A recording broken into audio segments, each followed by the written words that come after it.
তিনি যখন রোদের মাঝে খোলা আকাশের নিচে হাঁটতেন, সাহাবারা তাকিয়ে দেখতেন আমরা ভীত সন্ত্রস্ত, আমরা এই রোদের মাঝে বাইরে যেতে চাই না, যেখানে ধান দিলে ক্ষয় হয়ে যাবে, চাল দিলে মুড়ি হয়ে যাবে।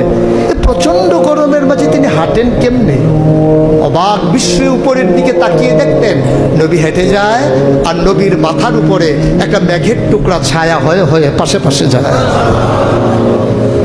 এবড়ো থেবড়ো পাথরগুলোর উপর দিয়ে আমার নবী যখন হাঁটতেন, পাথরের কোনা বের হওয়া পাথরে সবাই হাঁটতে ভয় পেতেন, অথচ নবী সেই এবড়ো থেবড়ো পাথরের উপর দিয়ে হেঁটে যেতেন। তারা চিন্তা করতেন নবীর কদমের নিচে এই শক্ত পাথর পড়লে উনি কি ব্যথা পান না? পরীক্ষা করার জন্যে পেছনে পেছনে অনেকেই দৌড়াতেন। দৌড়ে দৌড়ে নবীর কদম মুবারকের নিচে যে পাথর পড়ে গিয়েছিল ওরা হাতে তুলে দেখতেন নবীর কদমের সম্মানে শক্ত পাথর তুলার মতো নরম হয়ে গেছে।